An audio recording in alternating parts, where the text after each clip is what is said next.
Primera carta de Juan, capítulo 3. Capítulo 3.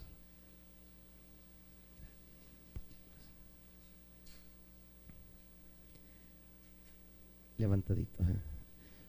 Gloria a Dios. Muy bien. Primera de Juan, capítulo 3. Tomaremos el versículo 8, iglesia. Primera de Juan, capítulo 3.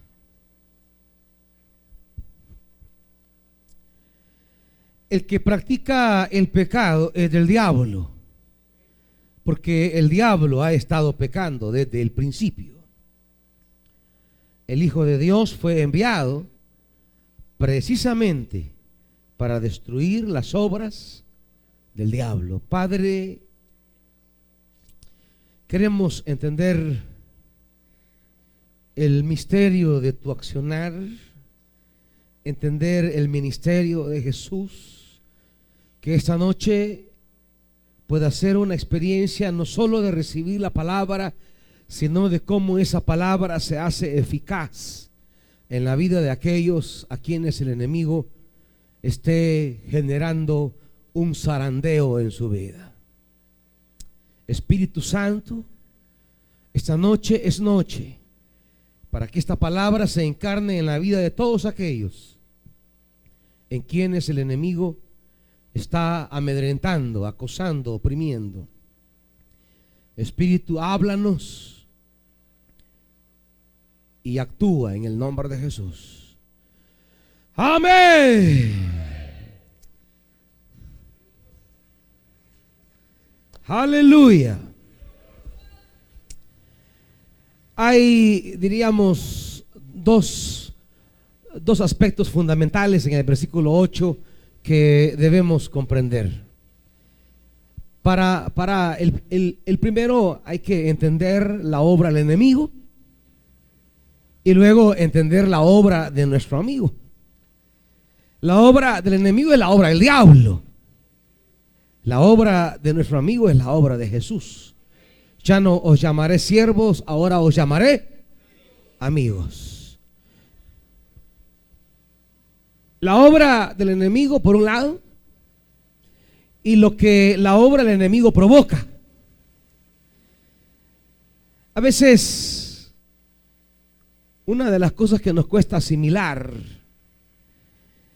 es cuando estamos bajo ataque del enemigo. Difícil porque a veces no entendemos cómo un hijo de Dios puede ser atacado por el enemigo. Y a veces algunos ataques que sufrimos, no tenemos a veces el marco bíblico para entender que es la obra del enemigo y no es falta de amor de Dios, ni es falta ni es falta de parte nuestra. Porque a veces nos sucede lo de Job, y ya lo veremos muy detenidamente. Cuando algo está ocurriendo en nuestra vida, siempre hay personas, y menos mal que son amigos como los amigos de Job, que con amigos así quien quiere enemigos, que solo se acercan para decirnos, como le decían los amigos a Job: Job, lo que te está sucediendo es a causa de un pecado que tenés. Hay algo torcido en tu vida y por tanto tenés que rectificarlo para que Dios se vuelva hacia ti y te cambie tu situación. Por tanto, los amigos están sembrando en Job. Ahí estaban los tres amigos que llegaron cuando Job estaba en su desgracia y comenzaron a llenarle la cabeza de ideas sobre la necesidad de que Job se arrepintiera, porque lo que estaba viviendo era por sus caminos pandos delante de Dios. Y Job va a insistir. Job va a insistir en su limpieza. Job va a insistir que él ha tratado de ser recto y justo delante de Dios. Job va a defender su inocencia, mas sus amigos van a acusarle de alguna pecaminosidad en su vida, porque para ellos lo único que explica la condición de Job es su pecado. Y claro, cuando a veces se nos llenan de estas ideas la cabeza, es difícil entender que hay situaciones en nuestra vida donde realmente no tiene que ver a causa de un Dios que nos haya dado la espalda, ni a causa de una conducta reprochable por Dios, sino que simplemente estamos en una condición espiritual que se llama ataque del enemigo. ¿Me están siguiendo, hermanitos? Es la obra del enemigo. Por eso por eso Juan va a decir: el que practica el pecado es del diablo. ¿Por qué? Porque el diablo ha estado pecando desde el principio. Ahora, para entender eso del pecado, ¿cómo es que peca el diablo? Es la pregunta. ¿Acaso el diablo peca de la manera en que nosotros entendemos el pecado? ¿Cómo es que peca el diablo? ¿Cómo es que el diablo practica el pecado? Si él ha estado pecando desde el principio, ¿cómo es que peca? ¿Y cómo es que llega a la vida nuestra para hacernos partícipes de ese pecado? Parte de la explicación la tenemos en el versículo 7, donde encontraremos una palabra que es, diríamos, la contraparte del pecado. Cualquiera de nosotros pensaríamos que si Juan va a hablar del pecado y nos va a invitar a una vida contraria al pecado, ¿qué palabra hubiéramos esperado que la Biblia dijera para contraponer el pecado? ¿Qué se opone al pecado? Eso esperáramos nosotros, ¿verdad?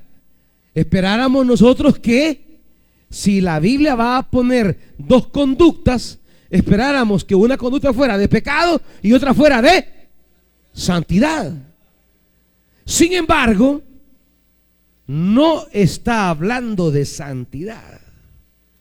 ¿De qué está hablando en el versículo 7? Versículo 7. Versículo 7, dígalo otra vez. Justicia. El contraste no es entre pecado y santidad, sino entre pecado y justicia. Porque nos encanta hablar de la santidad y reducirla a aspectos moralistas. Eso es, de hecho, lo que la religión ha hecho. Eso es lo que la religión ha planteado. Pero el evangelio no contrapone el pecado a la santidad, sino el pecado a la justicia. Por tanto, si la justicia es el estilo de vivir que Dios espera de los que han nacido de Dios, ¿cuál es el pecado del diablo entonces? La injusticia. No estamos hablando de moral, estamos hablando de valores divinos, la justicia. ¿Qué es entonces lo que el diablo ha promovido siempre? ¿Qué es lo que el diablo hace? ¿Qué es lo que el diablo promueve? ¿Qué es lo que el diablo hace? La injusticia. ¿Me van siguiendo? Y el que practica la injusticia no pertenece a Dios. Hay creyentitos que se la llevan de santitos que no son justos. La religión ha promovido santitos injustos. Gente que se ajusta a la moral religiosa, pero que transgrede la justicia de Dios. Yo nunca he ido a subirme a la Chicago, dice, soy santo. Yo nunca he hecho tal cosa o he ido a tal parte, pero son injustos. Hay injusticia. Y eso es lo que a Dios revienta siempre. Desde el Génesis hasta el Apocalipsis. La injusticia. Hay dos pasajes que quiero traer a ustedes para entender esto. Hay un pasaje en Jeremías, cuando Dios está invitando al pueblo al tema de la justicia.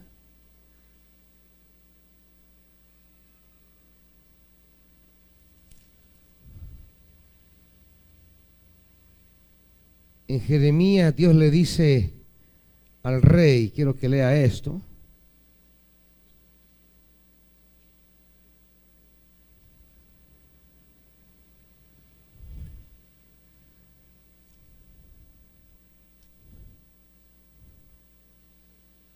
Permítame.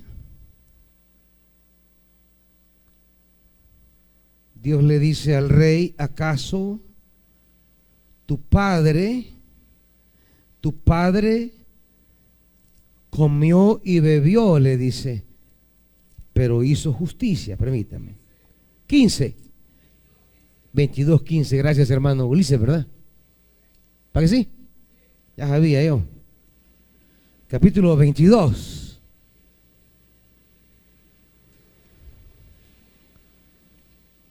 Versículo 15. Hablándole al rey, le dice el profeta, versículo 15, ¿acaso eres rey solo por acaparar mucho cedro? Tu padre no solo comía y bebía, sino que ¿qué? Que practicaba el derecho y la justicia, y por eso le fue bien. La moral evangélica le dice: no coma, no beba, aunque sea injusto. La ética bíblica que dice: coma y beba, pero practique la justicia. ¿Qué le interesa a Dios? No la dieta, porque el evangelio no es una cosa relacionada al arte culinario. El evangelio no es algo relacionado a la cocina. El evangelio no es algo relacionado a un menú. El evangelio es algo relacionado a una manera de vivir, a una manera de relacionarnos, a una manera de caminar sobre la tierra, a una manera de tratar a las personas. ¿Qué hace con su panza? Es problema suyo. ¿Qué hace con sus relaciones? Es problema con Dios. ¿Qué hace con su panza? Es cosa suya. Jesús dijo: todo lo que entre a la panza irá a la letrina. Pero lo que usted hace con las personas llega delante de Dios. Por eso Pablo decía en Romanos 14: el reino de Dios no es cosa de comida ni bebida, sino de justicia, gozo y amor. ¿Me está oyendo eso? La moral evangélica nos habla de cuidar la gastronomía. La ética del evangelio nos habla de cuidar nuestras relaciones. ¿Por qué le fue bien al padre de este rey? Porque practicaba el derecho y la justicia y le fue bien. Defendía, 16, la causa del pobre, del necesitado, y otra vez, por eso le fue bien. ¿Acaso no es esto conocerme? Afirma el Señor. Le fue bien. ¿Por qué le fue bien? Porque era lo que Dios le encantaba, era lo que Dios quería. Ya lo dice Oseas. Acompáñenme a Oseas.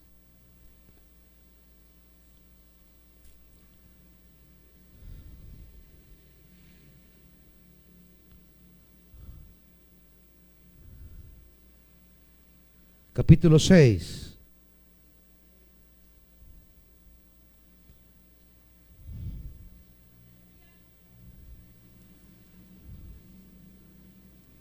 ¿Está conmigo ahí? Oseas capítulo 6, versículo 6. ¿Qué quiere Dios? ¿Qué quiere Dios?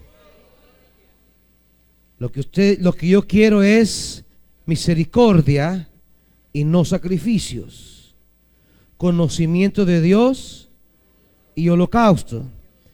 Y vuelve a decir Dios: oh hombre,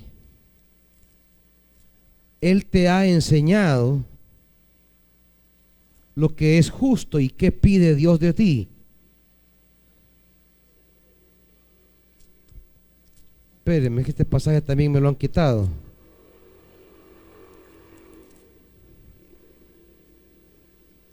Oh hombre, permítame, para que vean cómo compagina.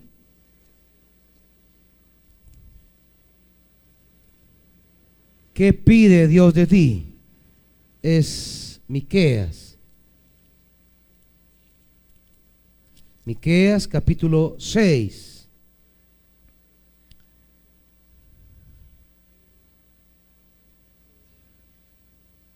Miqueas capítulo 6, versículo 8. Dice la Reina Valera: oh hombre, ¿qué dice?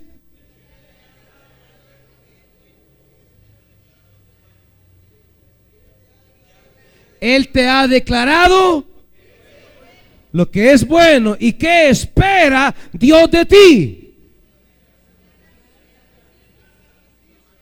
Otra vez, lo mismo de Oseas, lo mismo de Jeremías: practicar, hacer justicia, amar,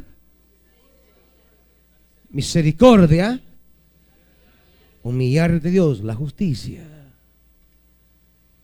Juan capítulo 16. Es tan fácil leer la Biblia en categorías morales porque así como la religión nos ha enseñado. Tenemos que leer la Biblia con los ojos de Dios. Y en los ojos de Dios, su gran preocupación es la justicia. Por eso Él nos dijo: si vuestra justicia no fuere mayor que la de los escribas y fariseos, no entraréis en el reino de Dios. Porque la justicia de los fariseos era moralista. La justicia de Dios es relacional. Capítulo 16. ¿Lo tienen?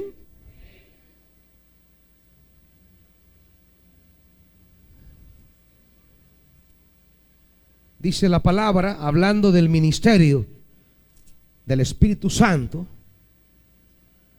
que Él nos va a convencer, dice la Biblia. Y quiero que mire de las cosas que el Espíritu nos va a convencer. Versículo 7. Juan 16, 7.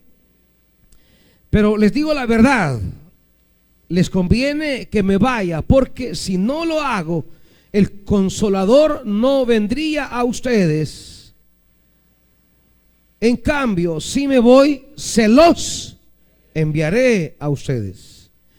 Y cuando Él venga, convencerá.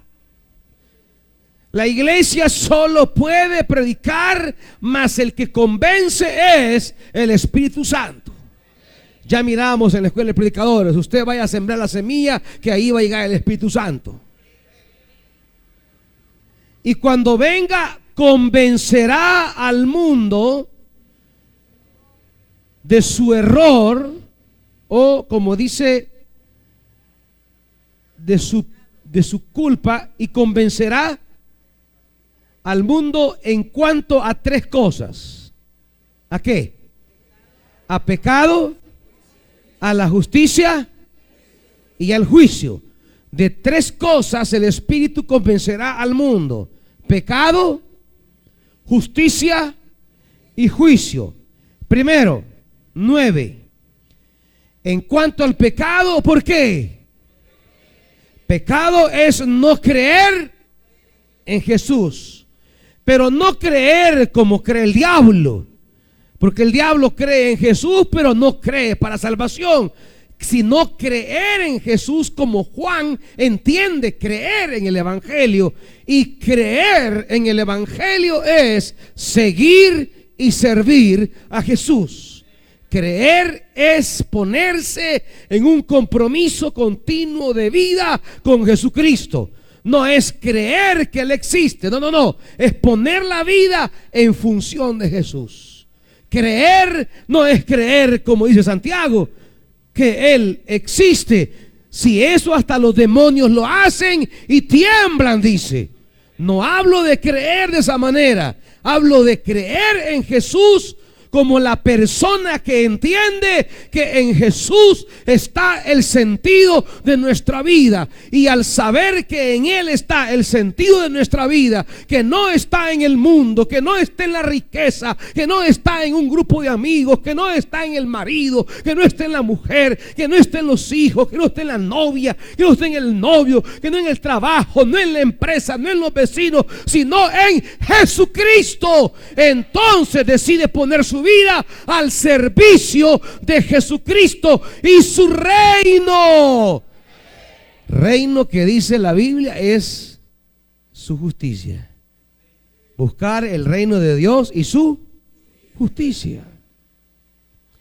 El mundo está en caos por la obra del enemigo, porque el enemigo ha sembrado injusticia.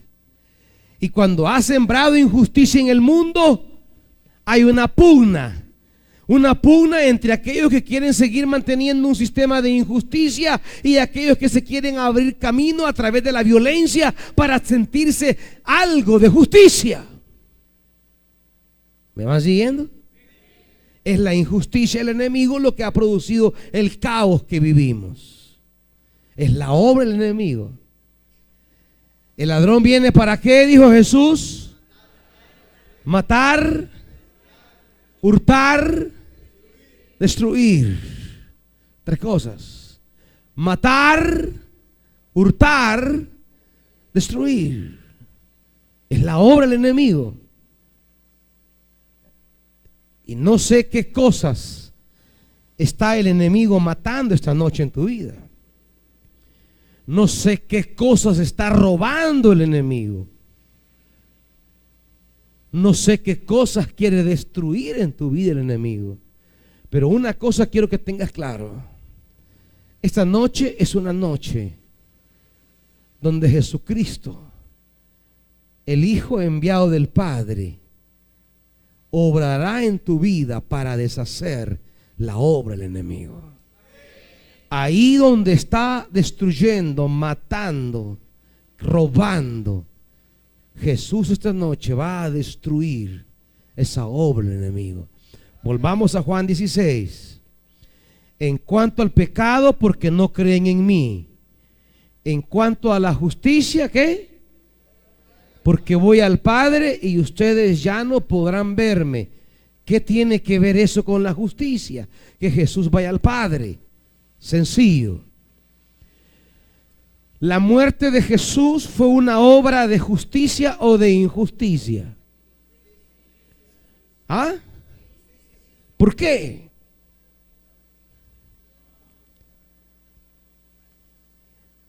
Porque fue una obra de injusticia. ¿Quiénes lo condenaron? ¿Acaso no eran los líderes religiosos de la época, pues? ¿No eran los grandes pastorones de aquella época quienes los condenaron?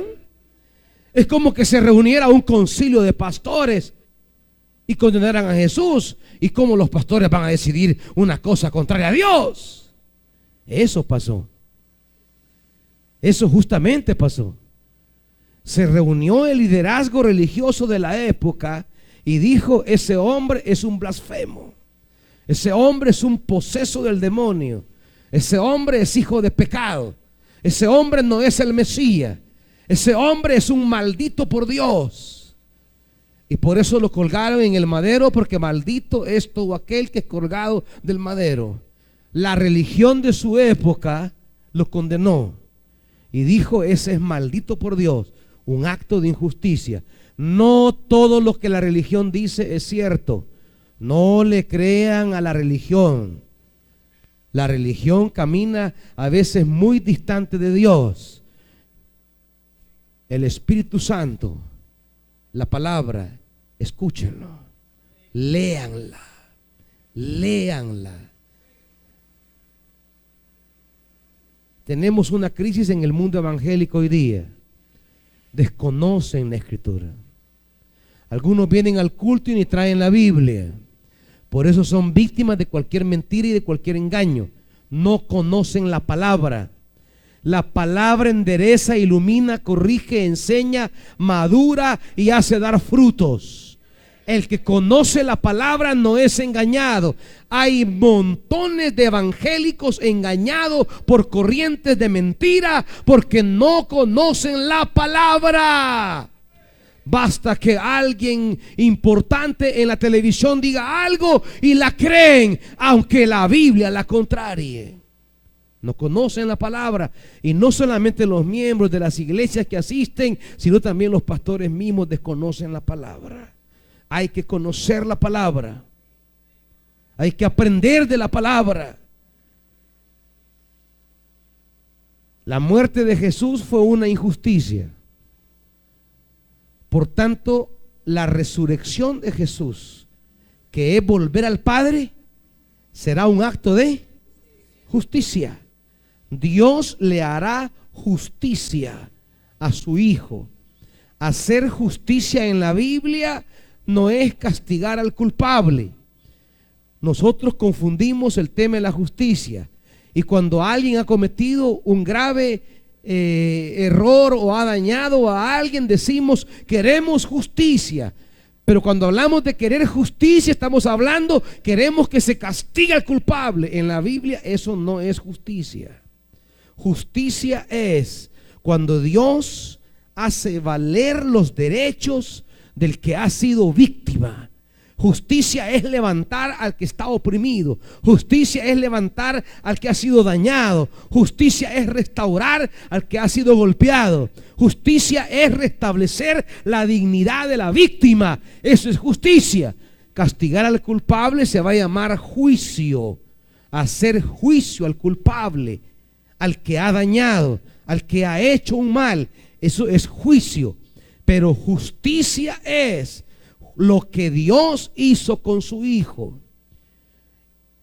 El imperio romano y la religión lo condenaron injustamente, lo sepultaron en una tumba, pero el Padre dijo: yo a él lo levantaré porque él me fue fiel. Y Dios lo sacó de la tumba, lo sentó a la diestra, y eso es hacer justicia.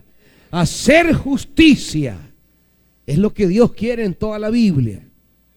Ahora, solo quería hacer esa aclaración en 1 de Juan capítulo 3 para que entendamos el tema del pecado y el tema de la injusticia, para que al hablar de pecado en la carta de Juan entendamos que estamos hablando de una vida y de un sistema humano marcado por la injusticia.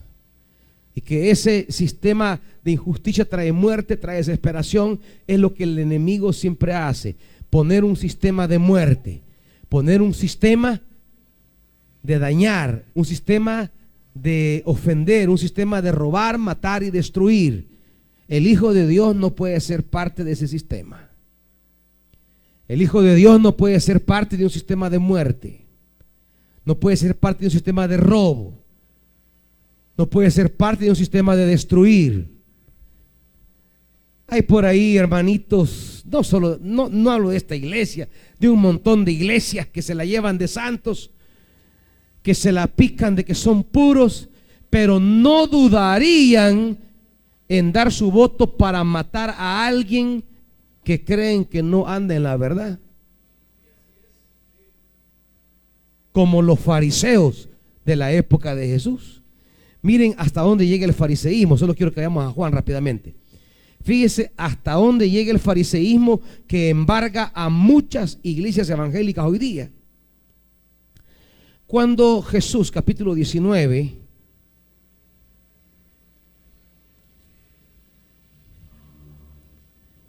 Fíjese esto.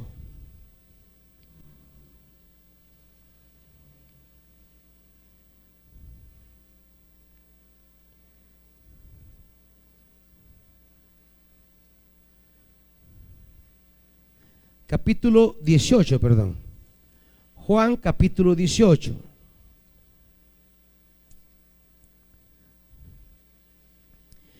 Ya en todo el capítulo 18, ya se nos dice varias cosas. Por ejemplo, en el 13, en el 12, se nos dice que ellos, ¿qué hicieron con Jesús?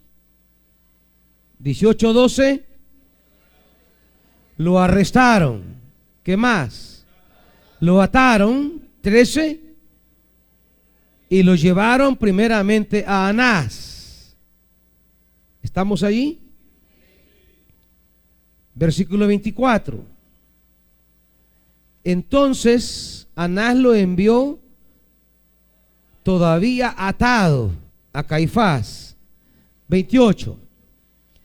Luego los judíos llevaron a Jesús de la casa de Caifás al palacio del gobernador romano, o sea, hablando de Poncio Pilato.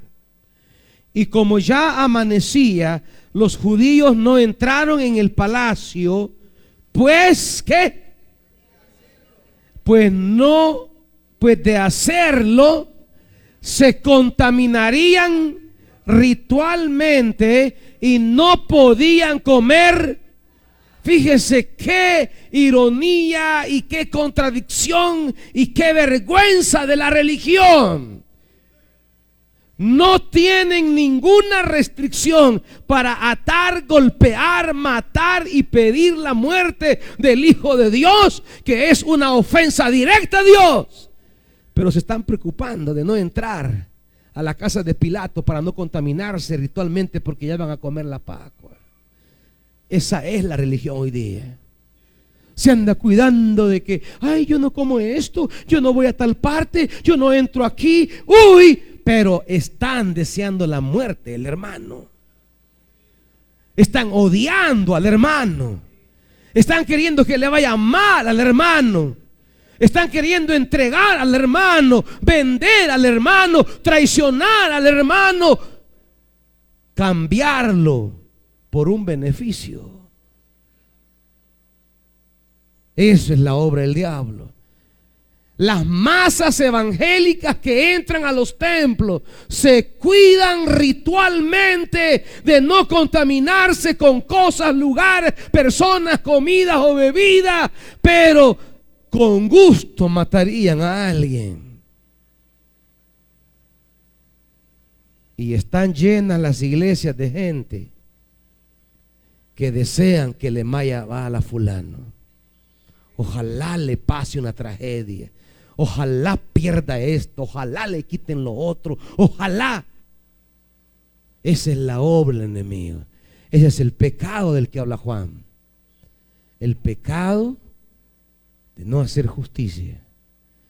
El pecado de desear que le vaya mal al hermano.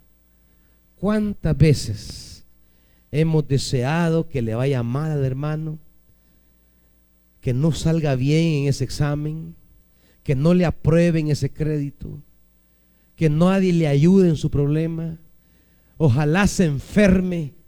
¿Cuántas veces hemos deseado que le vaya mal al prójimo o al hermano? Esa es la obra del enemigo. Ahí no camina Dios. El nacido de Dios no puede estar pensando de esta manera. El que es nacido del Espíritu no puede tener ese corazón. El que es nacido de arriba no puede tener esos pensamientos. Y si alguien está aquí y tiene ese corazón, tiene que acercarse a Jesucristo para que quiebre la obra del enemigo.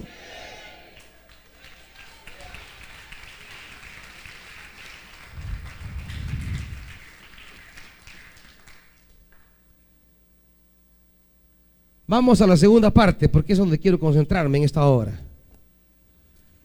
La segunda parte del versículo. La primera solo era para aclarar, de no entender mal la escritura y leer en términos religiosos y moralistas. lo que Juan está diciendo en términos de vida, de relación, de hermano a hermano. La segunda parte del versículo 8 dice: el Hijo de Dios fue enviado precisamente para destruir las obras del diablo.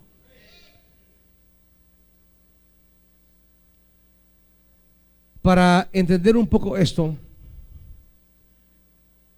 vamos a irnos al libro de Job. Vamos a entender a través de Job la obra del diablo,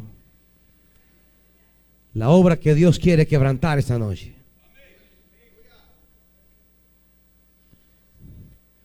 Capítulo 1 del libro de Job.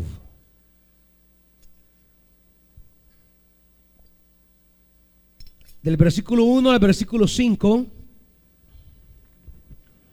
se nos da una descripción acerca de la vida de Job, la riqueza de Job, la familia de Job y sobre todo las preocupaciones espirituales de Job.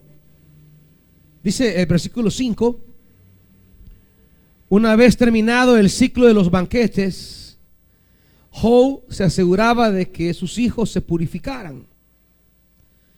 Muy de mañana ofrecía un holocausto por cada uno de ellos, pues pensaba: tal vez mis hijos hayan pecado y maldecido a Dios en su corazón. Y para Job esta era una costumbre cotidiana. Por tales preocupaciones es que se describe en el versículo 1 a Job como un hombre recto, intachable, que temía a Dios y vivía apartado del mal. ¿Estamos? Bien. Versículo 6. Llegó el día en que los ángeles o los hijos de Dios, como dice la Reina Valera, debían hacer acto de presencia ante el Señor. La traducción literal es: debían estar delante del rostro de Dios. Y con ellos se presentó también Satanás. Entendamos eso. El enemigo quiere meter su cuchara en todo, y usted debe entenderlo, porque hay muchas cosas en la vida que son fruto del enemigo. Es el enemigo operando para dañar, para matar, para destruir y para robar. Y usted debe estar preparado contra la obra del enemigo, en términos espirituales, en términos de servicio. Versículo 7. El Señor le preguntó a Satanás, por supuesto: ¿de dónde vienes? Y el diablo dice: vengo de rondar la tierra y de recorrerla de un extremo a otro. Dios toma la iniciativa y le pregunta acerca de Job: ¿te has puesto a pensar en mi siervo Job?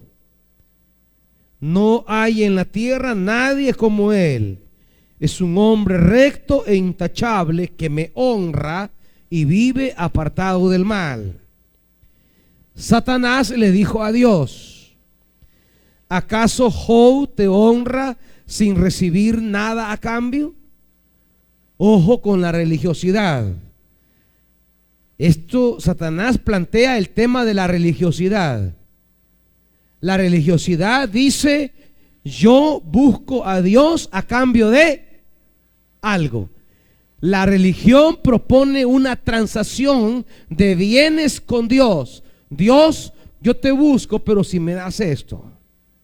Dios le quiere demostrar a Satanás que Job no es un religioso, que Job no hace transacciones con Dios, que Job le ama a Dios aunque Dios no le dé nada, que Job seguirá temiendo, amando, honrando y buscando a Dios aunque Dios no le extienda su mano de misericordia. Eso es amor, eso es lealtad, eso es fidelidad. No seguir a Dios por interés. La religión plantea la religión en términos de intercambiar bienes, intercambiar intereses. Tú me das esto, yo te doy esto. Y ahí se va la religión intercambiando. Dios le quiere demostrar a Satanás que su siervo Job está por encima de la religión. Ojalá aquí hayamos Job y no religiosos, que solo buscamos a Dios en tanto Dios sea con nosotros. Pero si algo nos ocurre que ya no conviene a nuestra vida, entonces le damos la espalda a Dios y vamos en pos del diablo. Porque son dos maneras: sirvo a Dios o sirvo al diablo. No hay otra manera de existir. Seguir a Dios y seguir al diablo. No hay una tercera vía. No hay tercer camino. O yo decido seguir a Dios, y si no sigo a Dios, sigo al diablo entonces. Versículo 10.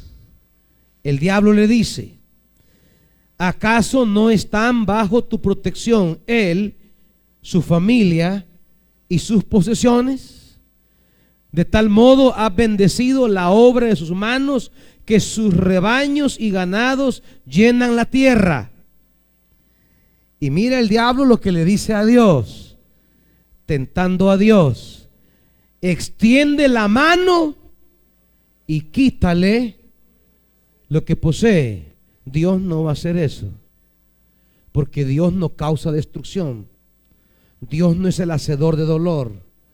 Dios no es hacedor de quebranto. El enemigo le dice: extiende tu mano y quítale eso, queriendo incitar a Dios a hacer sufrir a su siervo. Dios no hace eso con sus siervos. Mire lo que dice: extiéndele la mano y quítale lo que posee, a ver si no te maldice en su propia cara. Muy bien, le contestó el Señor, sus posesiones están en las manos de ¿quién?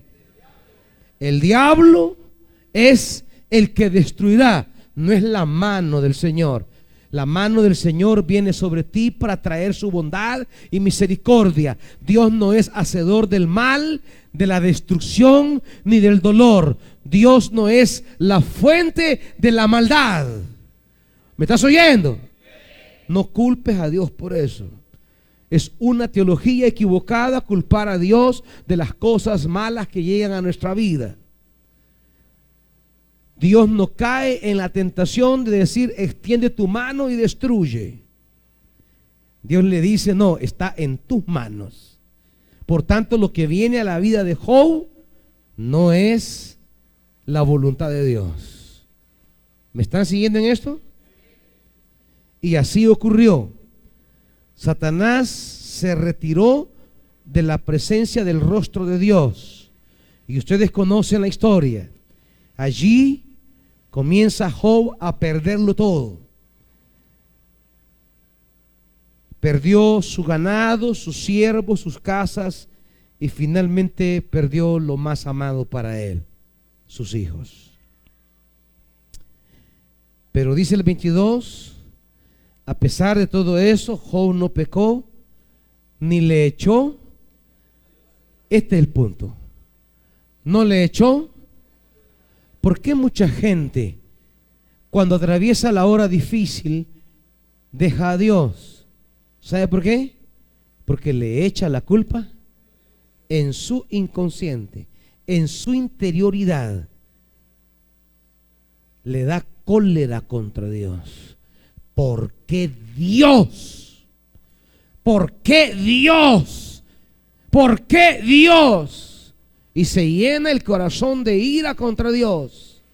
Se decepciona de Dios. Deja la tarea que Dios le ha encomendado. Deja a Dios. Deja el camino de Dios. Y se olvida que al alejarse de Dios, se está alejando del único que puede quebrar lo que está sufriendo. Porque lo que está sufriendo no es obra de Dios, es obra del enemigo. Es obra de Satanás. Es el diablo quien pondrá su mano para quitarle sus ovejas, sus camellos, su ganado, sus casas, sus hijos. Pero Job no le echó la culpa a Dios. Y por eso dice, capítulo 2, y empieza de nuevo la conversación. Otra vez Dios se presenta, otra vez Satanás se presenta delante del rostro de Dios. Y la misma pregunta, ¿de dónde viene? La misma respuesta. Versículo 3. ¿Te has puesto a pensar en mi siervo Job? No hay en la tierra nadie como él. Es un hombre recto, intachable, que me honra y vive del mal. Lo mismo que le dijo al principio, pero con una diferencia. Al principio no había experimentado Job el dolor, la tristeza, el quebranto, el llanto.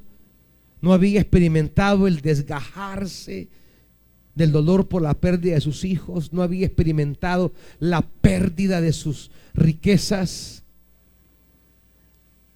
¿Cuántos de aquí, quizás cuando estamos bien, se puede decir es un gran siervo, es una gran sierva? Pero cuando llega la hora dura, la hora difícil, de repente se desanima, culpa a Dios, tira todo, deja el camino y se va en pos del enemigo. Pero Job permanece, porque el hombre que ama a Dios permanece con Dios, aunque lo pierda todo. Aún las cosas que más ama, aún las cosas que como persona, como padre, como hombre están en su corazón, pero un día se pierden. Su amor por Dios es inalterable y Dios le dice: ves a mi siervo, no obstante tú me incitaste contra él para arruinarlo sin motivo, él todavía mantiene firme su integridad. Me preguntaba un hermano el día de ayer: pastor, ¿por qué Dios nos hace atravesar los momentos más duros si estamos caminando bien? ¿Por qué en el pleno apogeo del servicio no hemos dejado de servir, no hemos dejado de trabajar, no hemos dejado de sembrar en la obra, y sin embargo viene una hora difícil a nuestra vida? Es por esto, porque todos los que podemos hoy pasar por esa misma situación, podemos ser guiados por Job, podemos entender a través de Job. Job fue sometido a eso mismo para que los que venimos detrás de él entendamos el modo divino de obrar y cómo debemos cultivar una auténtica espiritualidad para no dejarnos arrastrar por el enemigo. Y si usted va a ser un siervo usado por Dios, que va a guiar a otros, Dios le hará pasar el mismo camino para que al hablar hable con autoridad, hable con verdad, hable con peso, ministre y ministre con ese fuego y esa convicción. No podrá predicar ni hablar de lo que usted no ha pasado. Por eso hoy podemos sentirnos consolados al leer a Job y atravesar una hora difícil, porque lo que él vivió nos quedó escrito para nuestra iluminación. Y Job vuelve malvadamente a decirle a Dios, versículo 4, una cosa por la otra, con tal de salvar la vida el hombre da todo lo que tiene. Y otra vez extiende la mano y hiérelo, o sea, tócalo a él. Y Dios le dice: muy bien, Job está en tus manos. Eso sí, respeta su vida. Dicho esto, Satanás se retiró del rostro de Dios. ¿Para qué? Para afligir.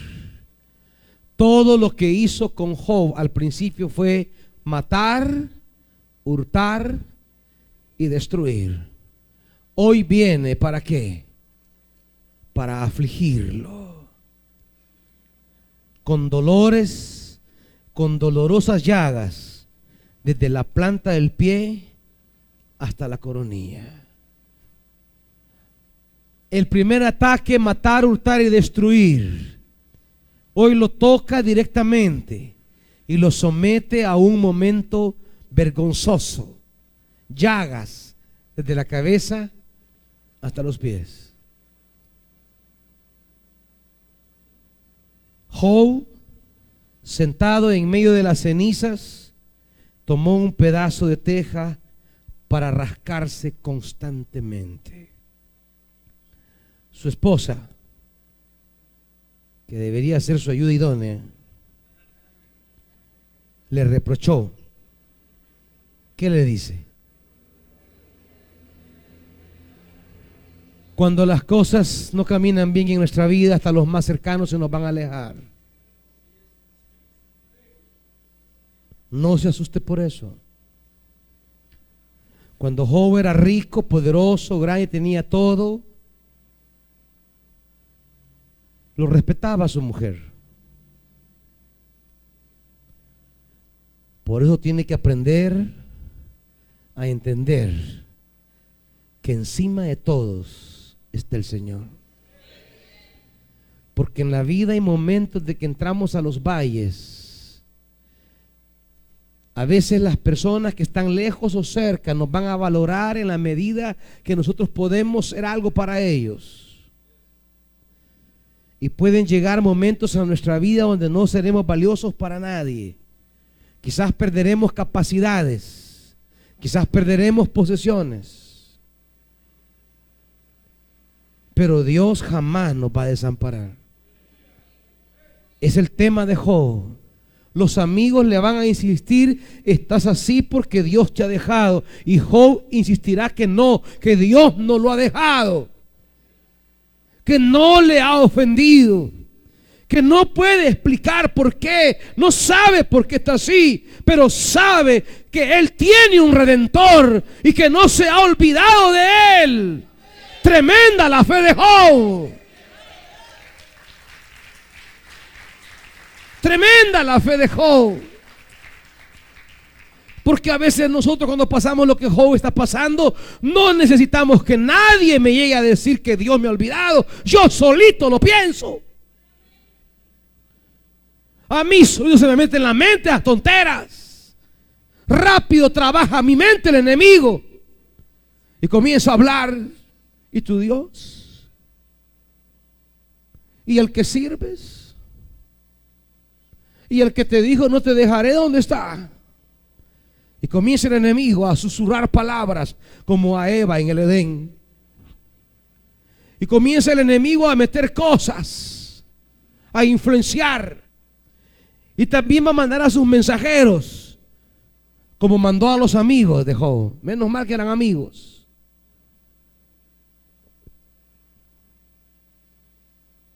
Pero Job sabía que no, que ellos estaban equivocados. Aunque ellos le decían, Dios te ha dejado por tu pecado, Job decía, Dios a mí no me ha dejado. Yo sé que mi Redentor vive. Tremenda fe de Job.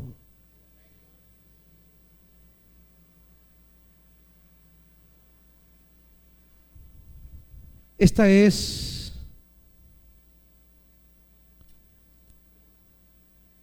la realidad de cómo la vida se ve amenazada por ese adversario.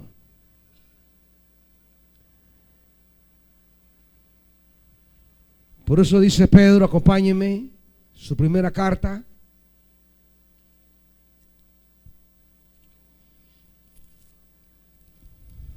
Capítulo 5.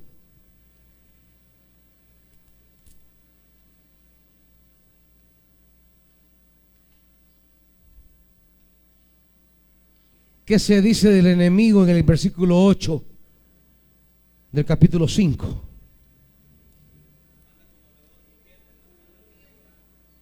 ¿Qué se dice del enemigo, hermanos? El diablo anda como león rugiente, viendo a quién devorar.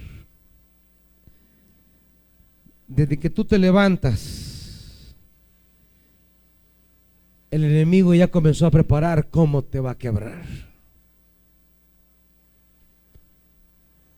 Y tú sales sin encomendarte a Dios. Y tú sales sin acercarte a una palabra y leerla. Y tú sales sin invocar al Espíritu Santo. Y el enemigo, antes que te despierte, ya preparó a quienes te van a hacer daño.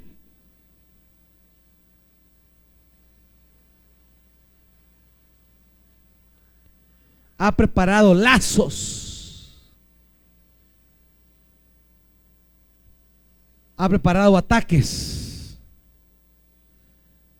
Ha preparado quién te va a confundir. ¿Quién te va a meter zancadilla? ¿Cómo robarte? ¿Cómo dañarte?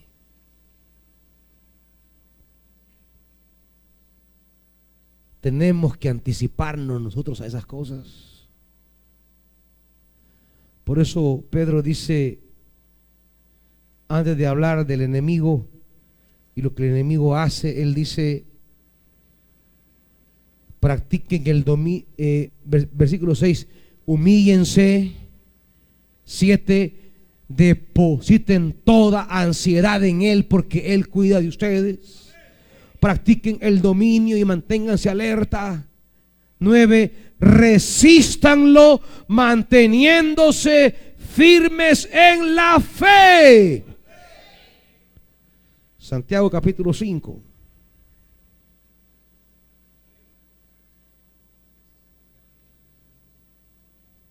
Santiago 5.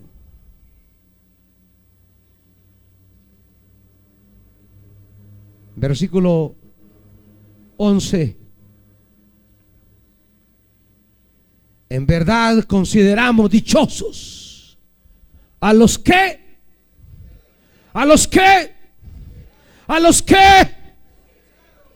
dígalo duro todos.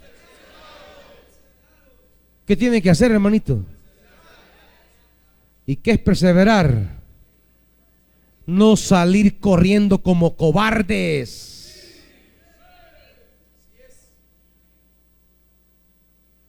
No huir como mamayitas. No. Perseverar. Perseverar. Ante los ataques del enemigo debemos de.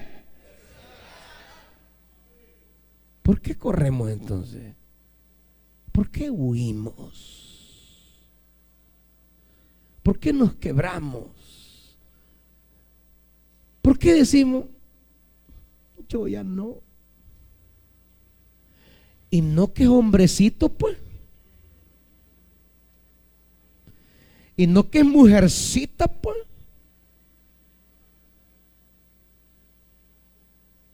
No que se la lleva de machito, pues. Es que miren, esto del evangelio es para hombres. Esto del evangelio es para mujeres de verdad. No es para osos de peluche, no. No es para muñequitas. Sí, no es para chichi bebés, no. Si algo es para hombres es el evangelio. Porque perseverar, aunque el enemigo nos ataque, eso es de valientes. Y si usted ha decidido seguir a Jesucristo, persevere. Mire lo que viene.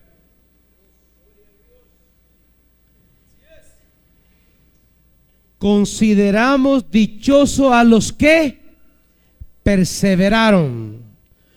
Ustedes han oído hablar de qué? De la perseverancia de Job. ¿Y han visto qué? ¿Qué han visto? Que al final han visto lo que al final le dio el Señor. ¿Cuándo da Dios las cosas? ¿Cuándo da Dios las cosas? ¿Cuándo da Dios las cosas? No se quede en el principio, entonces llegue al final. Las cosas que Dios tiene para usted no están en la salida.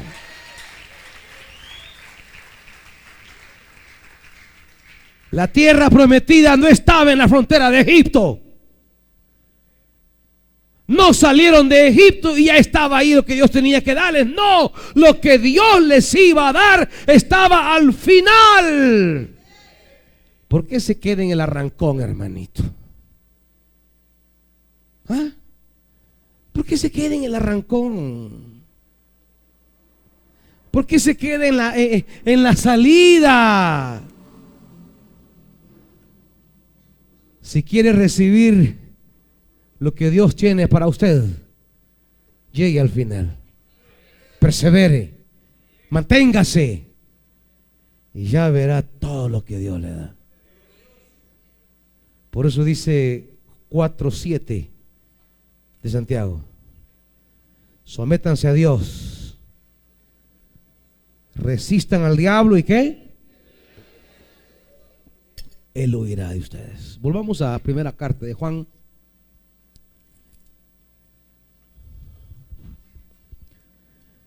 El Hijo de Dios fue enviado ¿para qué? Para destruir las obras del diablo.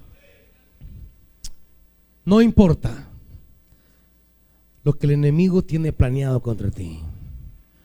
No importa qué vallado ha levantado sobre ti.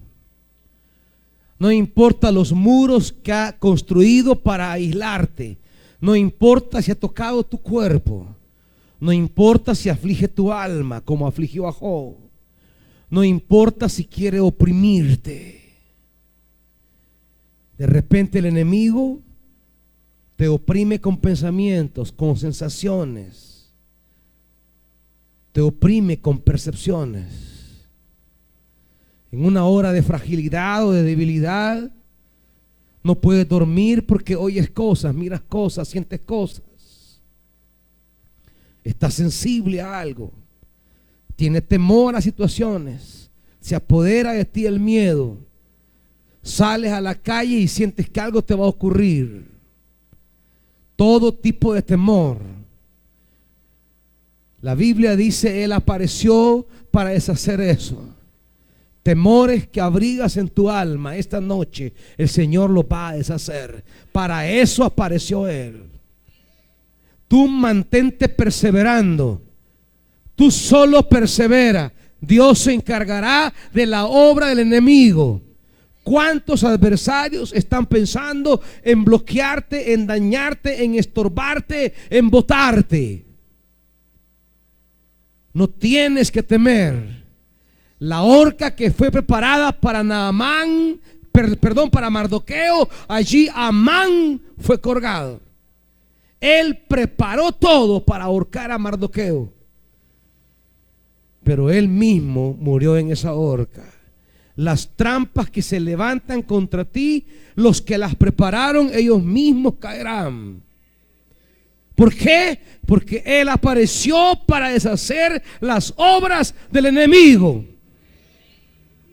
Donde el enemigo ha tocado tu cuerpo, la Biblia dice, por su llaga fuimos sanados, por sus heridas somos curados. ¿Por qué? Porque Él apareció para deshacer la obra del enemigo.